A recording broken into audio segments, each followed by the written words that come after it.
40 minuts, 3 mesos després de les eleccions del 27S, les complicades negociacions han acabat amb una proposta d'acord que Junts pel Sí ha deixat sobre la taula de la CUP i que ara els copaires han de sotmetre a les bases i a la votació final de diumenge en assemblea. Per situar-nos, el preacord conté un pla de xoc acompanyat d'un pressupost de 270 milions d'euros que inclou els 20 punts de mesures urgents, entre els quals els 1.000 euros al salari mínim, aturar els desnonaments o paralitzar Barcelona World. El president, que en la proposta continua sent Artur Mas, delegaria algunes competències de manera col·legiada en les 3 comissions de govern que treballaran durant 18 mesos per construir les estructures d'estat cap a la desconnexió.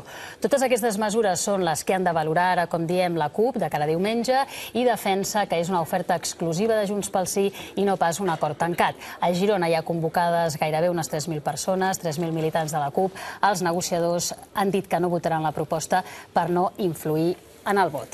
Per tant, moltes qüestions per tractar i preguntar al president del grup de la CUP, el senyor Antonio Baños. Gràcies per venir. Del grup parlamentari. Del grup parlamentari, sí, per descomptat. Què tal? Bon dia. Bon dia. Comencem, si li sembla, per la pregunta del dia que plantegeu, que estem plantejant, vaja, si creu que l'assemblea de diumenge aprovarà la proposta de Junts pel Sí. Lamentablement, aquesta primera pregunta ja no la puc ni contestar. Comencem bé, doncs. Comencem bé.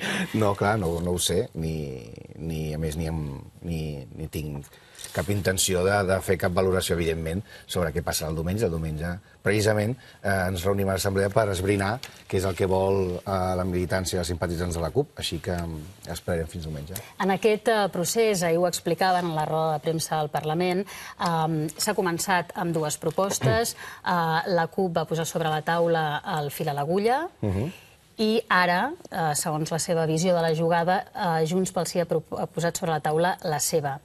Però d'aquestes setmanes tan intenses de negociacions no s'hauria d'haver esperat un tercer document únic que hagués fusionat aquestes 2 propostes? No, perquè tal com ho vam plantejar, nosaltres tenim un programa polític. Aquest, evidentment, no el vam posar sobre la taula. És un programa, per dir-ho així, de màxims. És el nostre programa polític i les nostres ambicions i les nostres idees com a organització política. Enteníem que, com som el grup que té 10 diputats i Junts pel Sí té 62 i té, com a grup majoritari, l'obligació o l'oportunitat de formar govern, eren ells els que havien de fer la seva proposta. Nosaltres, evidentment, el nostre programa de màxims, el nostre programa polític, no el podíem presentar. Vam fer el full a l'agulla, que és, diguéssim, un resum molt més pràctic o molt més possibilista, si volem dir-ho així, sobre coses que nosaltres creiem que eren importants pel país, no només per al govern, sinó per a aquest país, que eren urgents, que eren ineludibles, i aquesta és la nostra proposta perquè Junts pel Sí, que tenen l'obligació, com a grup majoritari, de formar govern, doncs la llegís i ells mateixos fessin una mena de digestió del que nosaltres proposàvem amb el seu programa polític o el seu full de ruta. En aquest debat, diguéssim, ha sortit la seva proposta, però, clar, són ells els que han de fer una proposta de govern, un pla de govern, per dir-ho d'alguna manera, i això és la proposta d'acord cap a la independència. En cap cas nosaltres creiem que teníem l'obligació de fer aquest document de síntesi. De totes maneres, en aquestes últimes setmanes, sobretot des que hi ha hagut aquesta taula única de negociació, posi'm un exemple de què parlaven, de com, en fi, de què es posava sobre la taula, perquè si és com vostè diu, potser amb un parell de mails haguessin acabat enviant-se les propostes i les contra... No.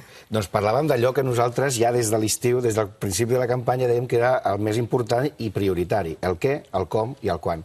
Aquesta proposta d'acord parla del què, del com i del quan.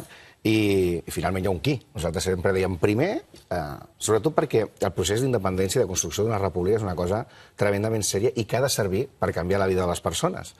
I per això nosaltres el què, el com i el quan era la matèria substantiva d'aquesta legislatura.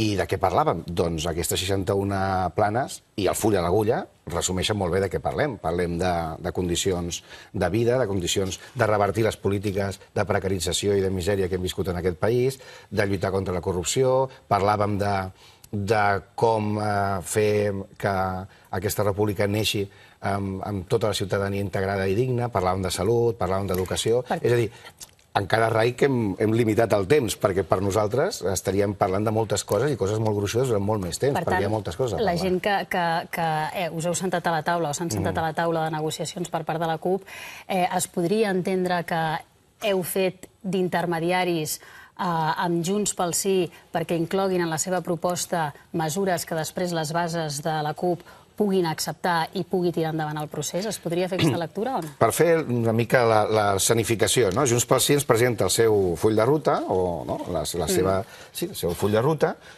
i la CUP fa el que vam dir que faríem, de tensor, d'ampliar, és a dir, sobre les propostes de Junts pel Sí, nosaltres donàvem la nostra opinió, posàvem les nostres propostes, inquiríem també Junts pel Sí, escolta, això que poseu aquí, què vol dir, quant costaria, per què no ens doneu dades d'això?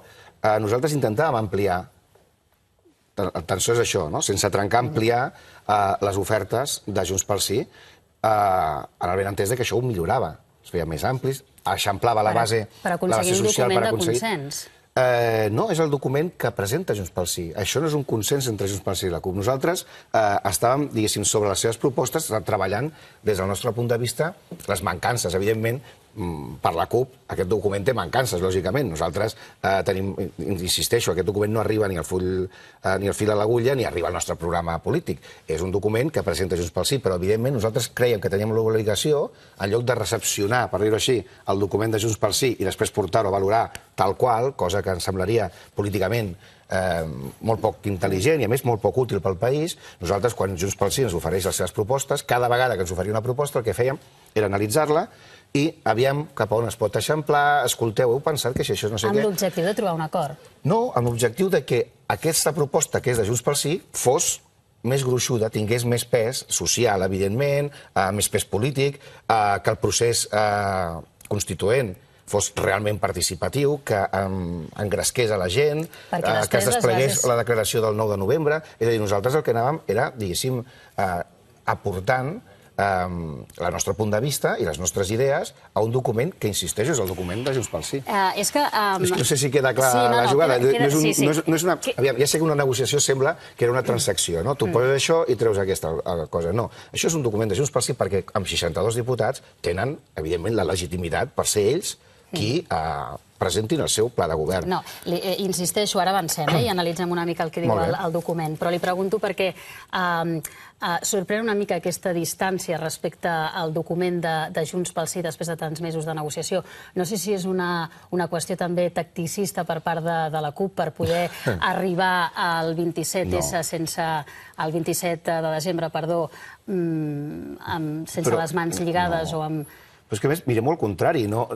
Seria injust que ara la CUP s'apropiés d'un document, perquè la gent de Junts pel Sí diria, escolta, si això també ens ho hem treballat nosaltres. Nosaltres, aquest document, l'hem rebut d'ells i hem participat, evidentment. Hi ha moltes coses, inclús coses que la CUP ha portat i ells han integrat de manera recollit i no l'ha portat al seu full de ruta. És a dir, nosaltres en aquest sentit hi ha coses, evidentment, hi ha hagut discrepàncies i hi ha discrepàncies de models que no estan fora d'aquí, sobre el model sanitari, sobre el model educatiu, aquí hi ha discrepàncies i evidentment no estem d'acord, però ha sigut molt interessant perquè les hem posat a debat i jo crec que si estem construint una república, que és evident que és el que estem fent i el que farem els propers 18 mesos, si hi ha legislatura i si hi ha govern, el que farem és parlar de models de país i de parlar de com viu la gent i com transformar la vida de la gent. I d'això hem estat parlant. Crec que no es perdrà el temps en aquest sentit, tot el contrari. I llavors no hi ha un distanciament sobre això, al contrari, al respecte de que això és la proposta de Junts pel Sí. I nosaltres traslladem si aquesta proposta és prou valuosa per la nostra militància com per possibilitar una investidura de govern.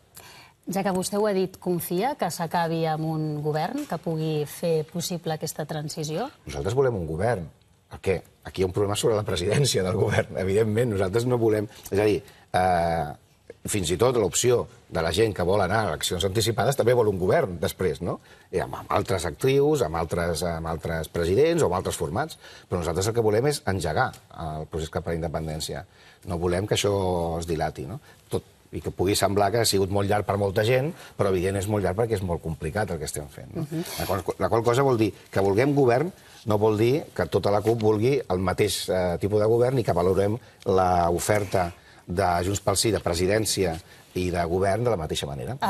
Suposo que també ho diu per el paper que tinc just davant, que els espectadors no el poden veure, però el veuran sobreimpressionat a la pantalla, que és el comunicat que feia endavant, que diu literalment, per llegir només una part, la contundència del resultat negatiu per Convergència Democràtica, positiu per les opcions que demanaven canvis socials.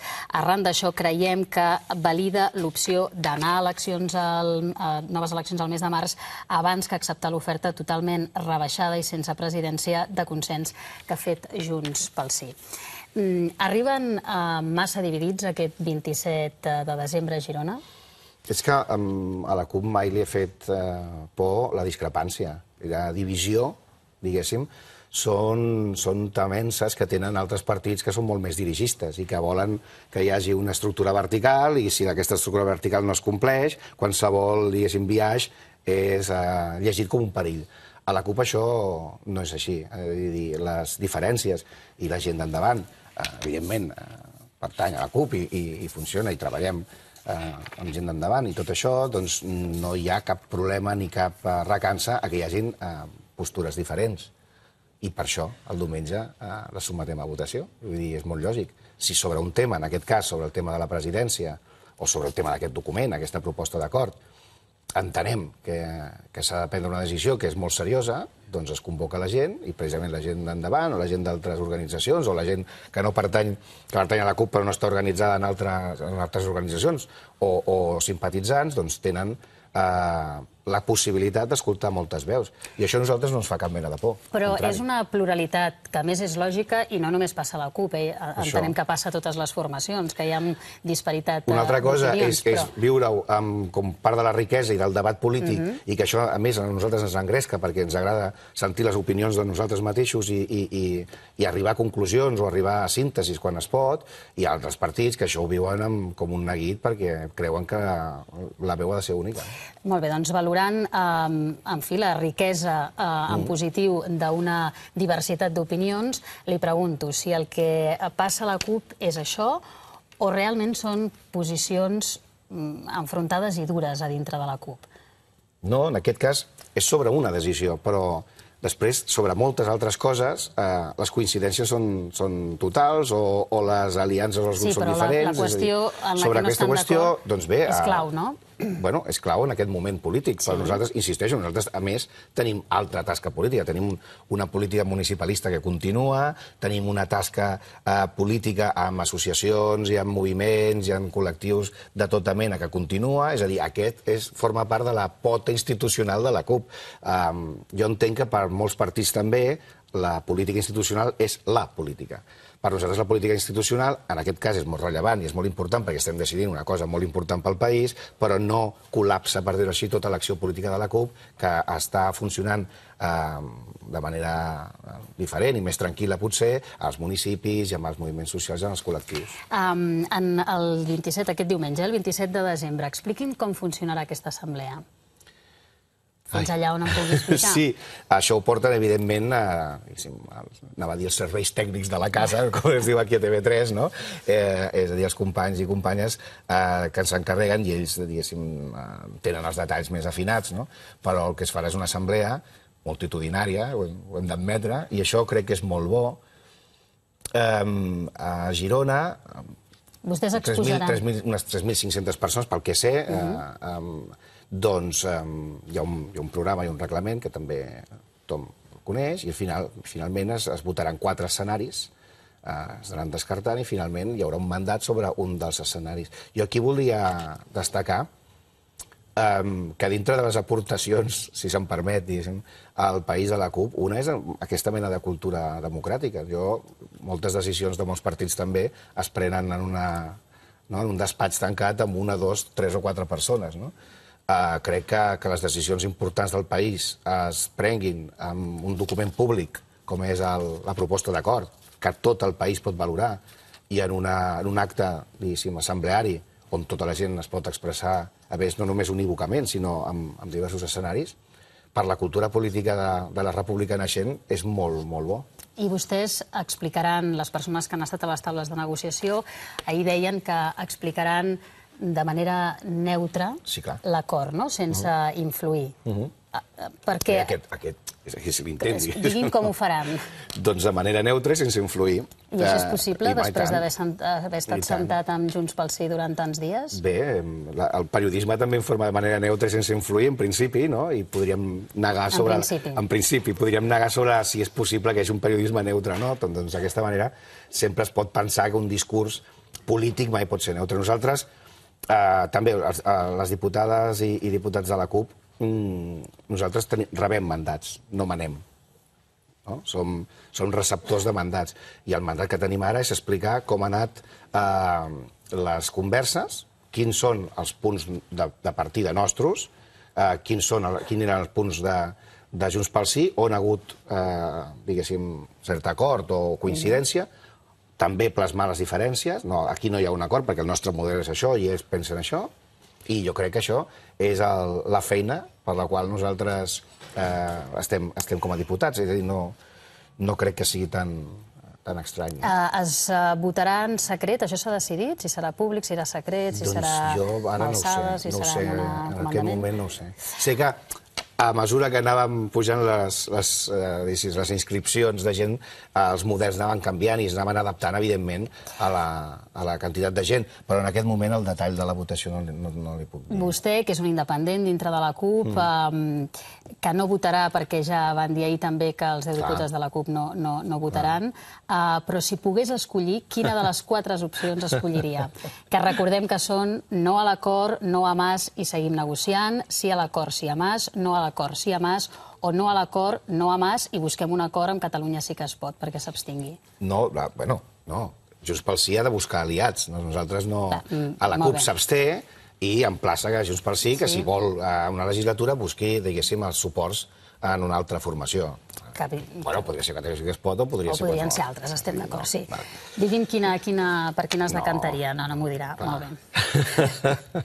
No, home, no li puc dir. A més, jo vull destacar això també, que també molta gent s'ha sorprès que els diputats no votem.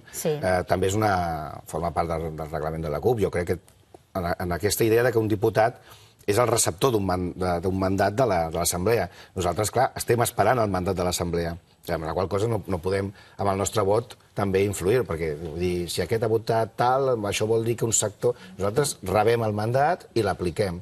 En aquest cas som com portaveus, som mitjancers d'un mandat que rau a l'Assemblea. En aquest cas jo crec que és perfectament lògic que nosaltres, en aquest sentit... Us abstingueu. Sí, ens mantinguem neutres.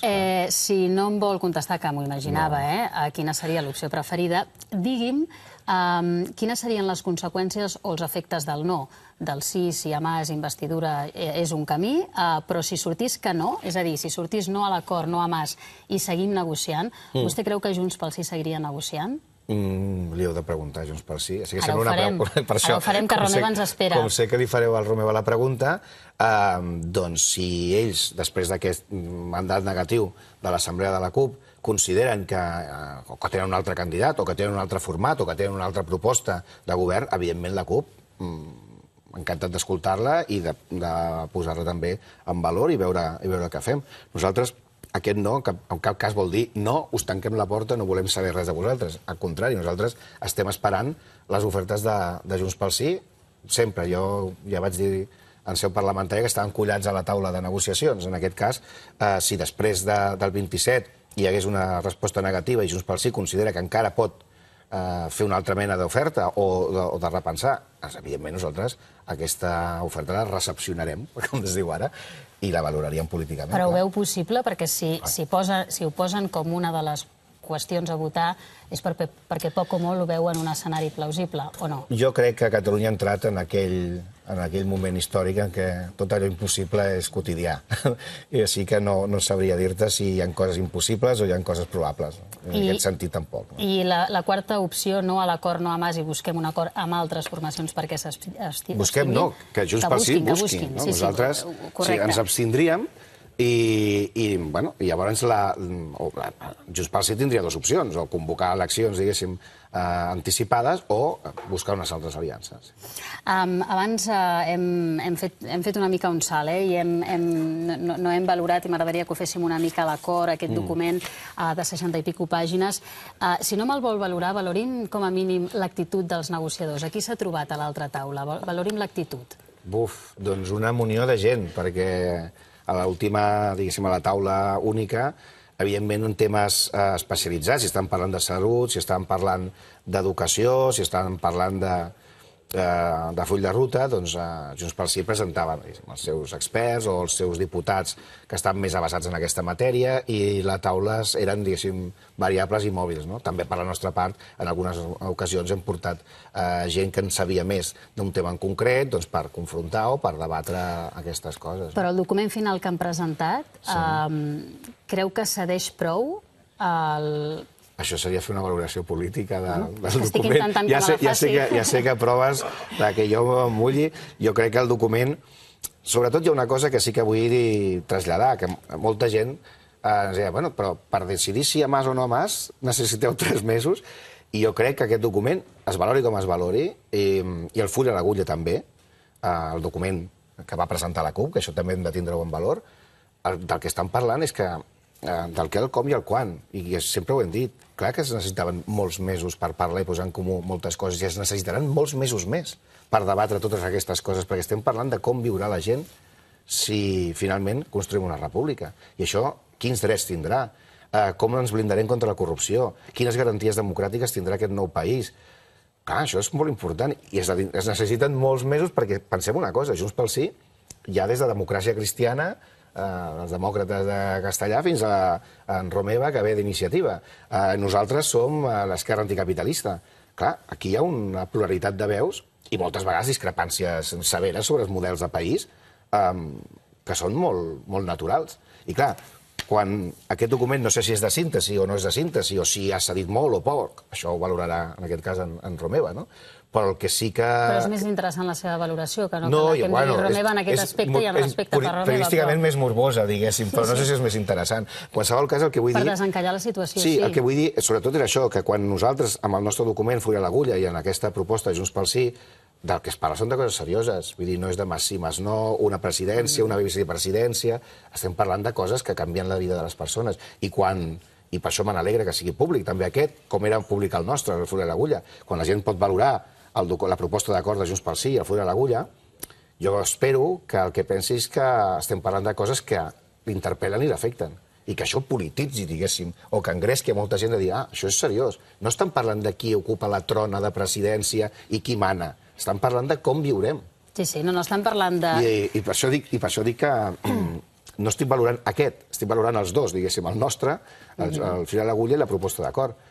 I la gent, en aquest sentit, crec que no ens pot culpar, no dic als negociadors, que per cert, jo també vull fer un esment, clar, Junts pel Sí farà els seus, no? Però l'equip negociador, el grup parlamentari de la CUP, la feinada absolutament tremenda per encabir temes complexos, la feinada que han fet amb moviments socials, amb col·lectius que porten en lluita per sanitat i per educació, per recollir les seves propostes, la seva informació. Ha sigut una feina amb un peu al carrer, com ens agrada fer a la CUP, amb un peu al carrer, als moviments socials, i un altre peu al Parlament, traslladant informació, neguits i demandes, i aquesta feina jo la vull destacar, perquè realment, quan ens pregunten què hem estat fent aquests 2 mesos i mig, doncs és prenent el pols al país i traslladant al Parlament les esperances de molta gent. I aquest document, aquí tenim els dos, la proposta d'acord i el fil a l'agulla, el document d'ahir aplega, de fet, en l'apartat, per exemple, del Pla de Xoc Social, aplega moltes de les reivindicacions que estan al fil a l'agulla. No sé si moltes o poques, això tampoc seria una valoració. És cert, estic fent una valoració, és cert, però... No, tu la pots fer, diguéssim, però jo no subscriuria si són moltes o poques. Numèricament n'hi ha força, i de fet són pràcticament les mateixes en algun cas. No sé si els 270 milions que Junts pel Sí diu que costarà considera la CUP que és suficient o s'hagués pogut forçar una mica més? Evidentment, són insuficients. És a dir, En la situació actual? Bueno, això és el que s'ha de valorar. Si en la situació actual, si és tot l'esforç necessari, però això seria una valoració també política sobre l'acord. Això, no, ja sé que em repeteixo, no? No, per nosaltres és insuficient. aconseguiré. No, clar que no. Anem a dir, per això aquesta proposta d'acord no és el programa de la CUP, ni de bon tros. Ni el pla de xoc és el pla de xoc de la CUP, ni de bon tros. Evidentment, nosaltres al fil de l'agulla ja proposàvem més coses i, a més, tenim un programa polític que, evidentment, té tot un programa econòmic i de xoc que és molt més ampli. Home, som la CUP, diguéssim. Evidentment, nosaltres... Això és un document que ells proposen i que, evidentment, recull algunes coses, no sé si moltes o poques, tampoc li puc dir si 270 milions són molts o pocs. Per nosaltres, evidentment, són escassos, molt, per el que nosaltres plantegem. Però, clar, nosaltres som una formació d'extrema esquerra, per dir-ho així, anticapitalista, feminista i independentista, que el que vol és transformar i regirar la manera de viure les persones. Per això no presentaven el nostre programa electoral sobre la taula. Sobre algunes qüestions concretes, què els sembla que Junts pel Sí no hagi accedit a revertir la situació d'Atella, de les aigües Ter Llobregat?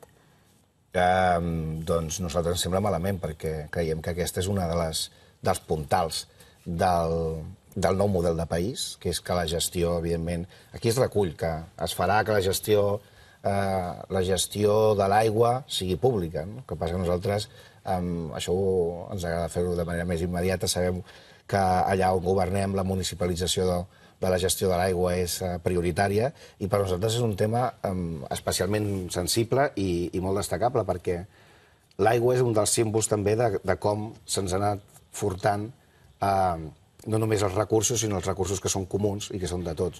I en aquest sentit, per nosaltres, és un tema molt i molt important. Sobre les negociacions amb l'Estat, aquest document també de Junts pel Sí diu que hi ha d'haver diàleg i negociació amb l'Estat per pactar els termes de la desconnexió. Home... D'acord amb això? En algun moment haurem d'anar a Madrid a dir-li, escolta, actius i passius, immobles vostres, nostres, això és evident. El problema, jo sempre ho he dit i ho dèiem també a la campanya, el problema no és anar a Madrid a negociar la desconnexió, sinó en condició de què vas a Madrid. Si vas com un representant de la República Catalana a negociar coses contingents, edificis, carreteres, autopistes, deutes, reserves d'or, mil coses, si vas com a representant d'un subjecte polític sobirà, o si vas a negociar com una autonomia que vol una mica més de competències. Si és en el primer cas, nosaltres clar que entenem que s'ha d'anar a Madrid a parlar de moltíssimes coses. El problema és que Madrid no ens vol rebre en condició de representants d'un poble sobirà i d'un poble lliure com és el català. Veurem què passa el dia 27. Molts ulls estaran posats a Girona en aquesta assemblea. Ho afronten amb certa pressió? No. El Pressing Cup ja forma part de la història. Forma part de la història. Al contrari, jo ho entomem amb moltíssima il·lusió, jo almenys particularment. Precisament pel que deia, jo crec que el que estem dient al país és que les decisions polítiques es poden prendre amb la gent del carrer i que nosaltres no tenim cap mena de por que la gent del carrer, la nostra gent, prengui decisions de la més alta volada. És a dir, sempre es pensava que les assemblees pel barri van bé, però per coses gruixudes potser no.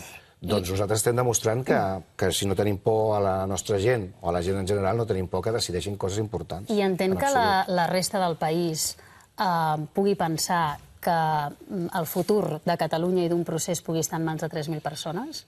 Doncs crec que hauríem de pensar que era molt pitjor quan el futur i el destí de Catalunya està en mans de 2 o 3 persones. I a més a porta tancada, i a més sobre de catifes plenes de molta corrupció i de molts diners negres, i sobretot tenint amb una orella i a l'altra a lobbies, empresaris i poders fàctics. És a dir, jo crec que no ens hauria de fer cap por que gent del carrer, treballadora normal, decideixi els destins de la gent treballadora normal d'aquest país. Al contrari, ens hauria d'il·lusionar i que serveixi d'exemple. És molt pitjor quan decideixen sense que sàpigues en quins interessos obeeixes, no? Crec jo. I vostè que coneix bé la CUP, si finalment surt el dia 27 que s'investeix a Mas, la CUP es trencarà? Bueno, això que conec, jo sóc independent. És independent, però ho conec. Hi ha gent que coneix bastant millor la CUP que jo, en aquest cas, però... Però la coneix prou, segurament, com per respondre a la pregunta. No, però és que el de trencar també forma part d'aquest model de partit unívoc on una discrepància sempre és una escissió. Aquí no necessàriament ha de ser així, en absolut. Però trencat, ho feia també la pregunta en referència al grup parlamentari. És a dir, podem veure diputats del grup parlamentari que formen part d'Endavant votant diferent de la resta? Es pot produir alguna situació així si l'Assemblea decideix investir a Mas en contra del sector més crític, que també està al Parlament? No, aquí hi ha el procediment, ja ho he explicat, no? L'Assemblea ens diu, heu de fer això. I les 10 diputades i diputats... Ho assumiran per igual? Home, nosaltres ho discutirem i assumirem, clar, qualsevol dels 4 formats hi haurà gent més contenta, menys contenta, lògicament, i nosaltres assumirem i decidirem què hem de fer, evidentment sense trair en cap moment el mandat. Això, nosaltres ens posem sota el servei, diguéssim, sota el mandat de l'Assemblea, en aquest sentit. Ja veurem què surti i com ho decidim i com ens organitzem. Però això ja és una cosa que es farà posteriorment i amb el mandat rebut. Avançar-ho no té sentit, perquè tampoc sabríem quin és el resultat d'aquesta assemblea. Molt bé.